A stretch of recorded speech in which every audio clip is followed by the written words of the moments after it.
Gini gai no jawan, nani bi jar Clark Webb, jam na gumbang niger, na bagala bandalang awo. Jam gumbang wajar, dere ya laming na nunya wajar. Na gan waruga mo. Big gang now ang ngidam garage. So hello, my name's Clark Webb. And that's what he said, hello. Yeah. I'm a Gumbangi man, and I'm also a Bunjlan.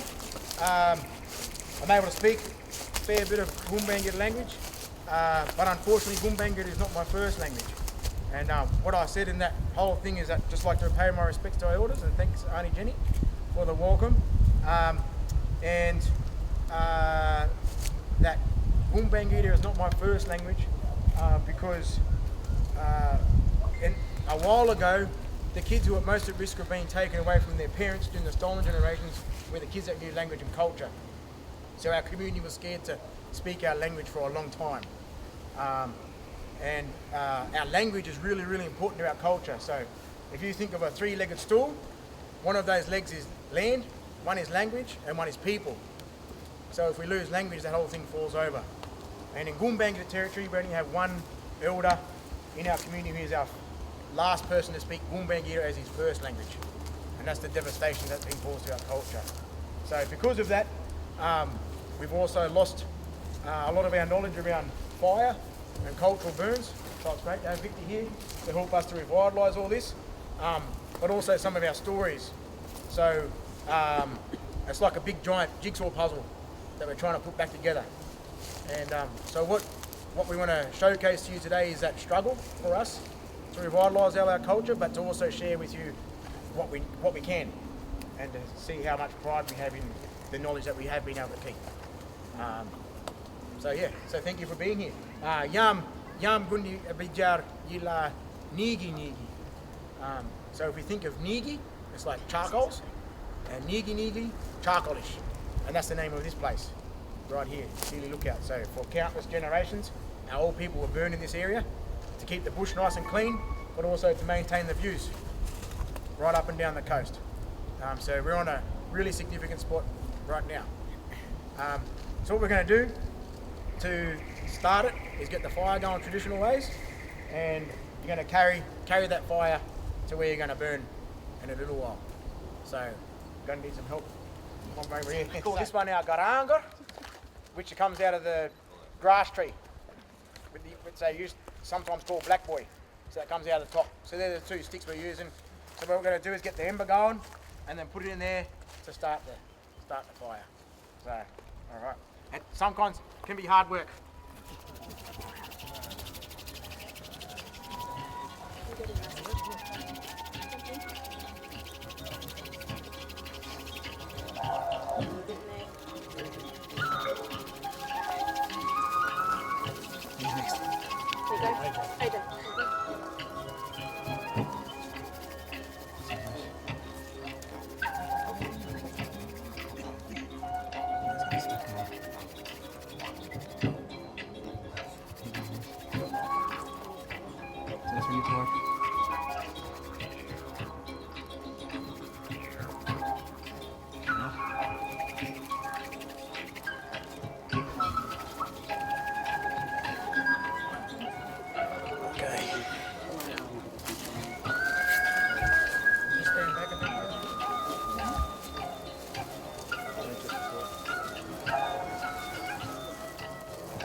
Straight on the pool, eh?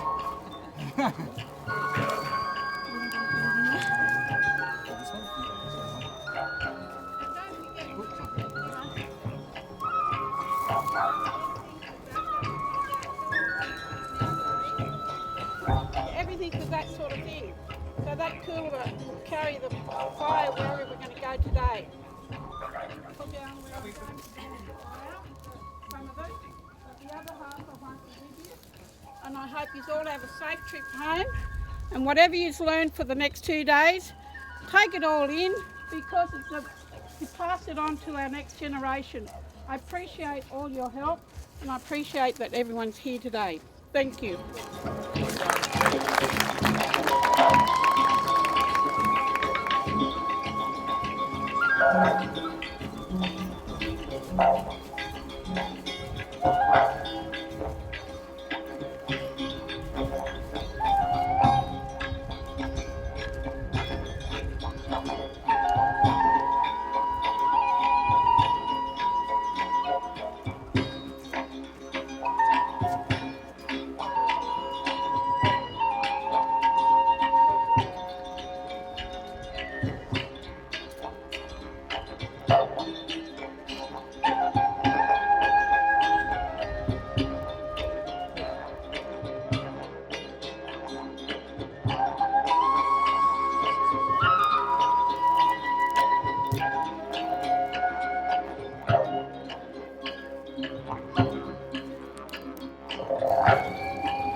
Only Jenny's not good at lighting fire. I like the match that you're doing fine. Right, over here.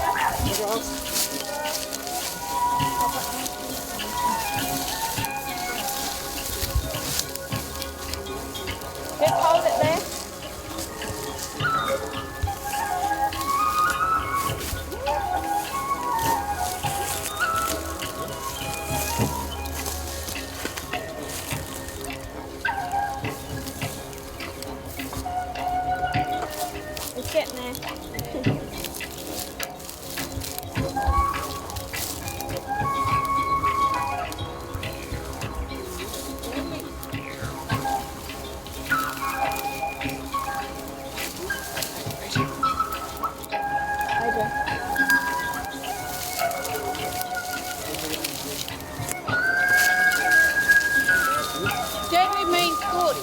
this here word called deadly, that means we're all deadly. We all are.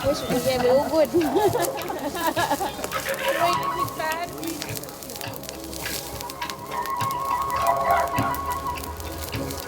That's good, honey. About good.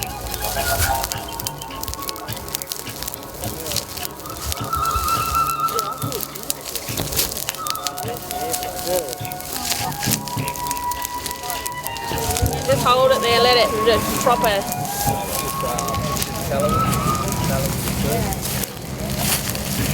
No, not yet.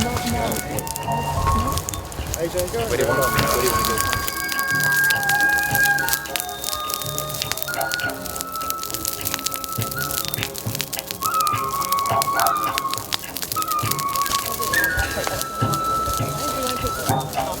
Drop it at a 5 point.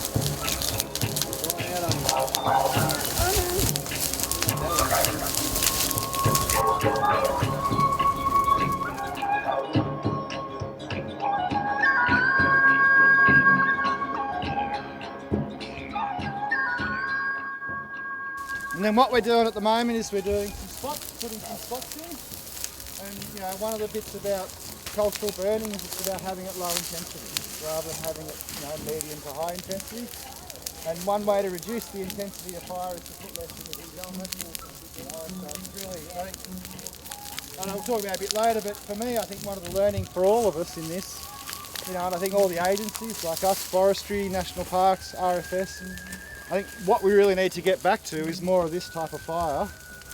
You know, and if we're doing this sort of stuff, I know Victor can maybe talk about it a little bit from his perspective.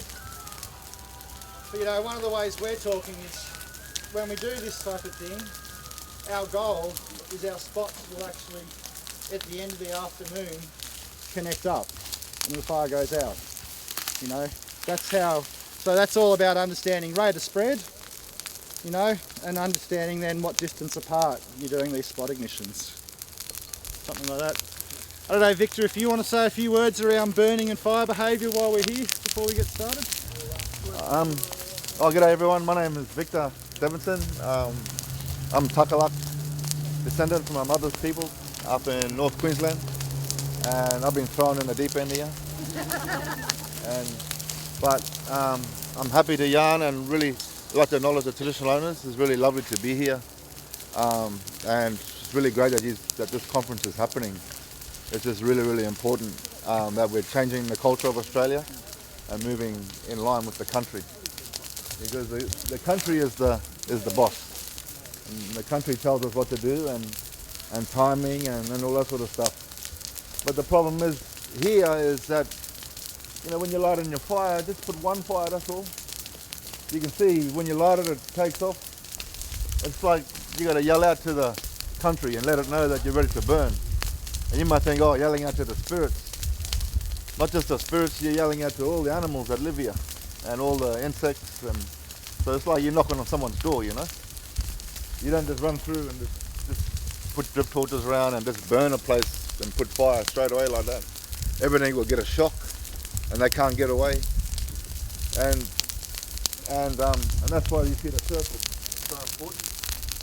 So everything can get out from that point. And so when you put one fire, it's like singing out, you know. So you wait for that one fire so that everything can smell the smoke and everything starts moving in this country here and starts climbing the trees and insects getting away, all that sort of stuff. So that's where the spiritual side of burning country is in sync with the country itself. So not only are we singing out to the country, say we're going to burn the country now, but you're also singing out to every animal that lives here and letting them know that the fire process is about to begin. And by doing that, we put a one fire drop straight in. And when we put a one fire like that, what you get is you get a fire that belongs to this country. But when you put a lot of fire, they start joining up, then you get fire that is not the country sort of making that way it's supposed to burn. So the minute you put too much fire in, then you've got a human action. But when you put that one spot on the right timing for that fire, then you get what you call a fire for that type of country. And every single different place has got different trees, all have different like ecosystems, they all have a different fire and different behavior. And when we put a lot of fire in, we create a different behavior that's supposed to be for this area. The other thing that's not right here for this country is the fuel. In the old times, they would have just been burning the grass, you know. But now we're burning a lot of material that's not normal for this country. So when we're doing these first burns like this, it's too much heat. Even though you might think it's cool, it's still too hot for this country. So when you look in the ash there, you see what color the ash? Anyone tell me? White. The white ash is the wrong ash. Black ash is the good ash. And when you've got the white ash, it means too much heat, and you're burning all that sticks and leaves, and that's the thing, you're all burning big loads of rubbish, see? And in the old times, they were only just burning the light grass, and when we look at the grass that comes from here, this stuff here, kangaroo grasses, and that's how light it is. Then more people only used to burn this, and it used to be very light, and then the footprint was light and all black ash and nice, and when you pick the ash up, it just crumbles up and goes away. And the fire would gather more swiftly and be less heat on the soil. But because you got all the rubbish there, we're always burning too hot, and that's why the result won't be as good until you start getting the grasses back and then continue to burn properly. So actually this fire will get cooler and cooler the more healthy this country gets, because we're not burning only this anymore. We're burning all this rubbish, leaves on the ground and rubbish, and that's why they burn more regularly, only burning the grass, and then you get a more even gentler fire. But this is the beginning of getting country healthy again, yeah? Resetting, as I know. Resetting, they call it a resetting. But at the end of the day, a lot of the country is choked up like this, and a lot of people think, oh yeah, cool burn, but we're not a healthy country yet. And so we've got a bit of way to go before you actually see the right fire for this country. So what you're seeing now is a lot of fuel load burning until we get that healthy fire again. And when we do get that to that point, you'll see what I mean, the difference. And the difference in the return in vegetation, and how quickly and how much more beautiful and more diversity of plants will come up. But this is the first burn for the mob. Yeah. So Victor, we might move everyone out this way now. And we'll keep going in a second. But I'm nice and warm.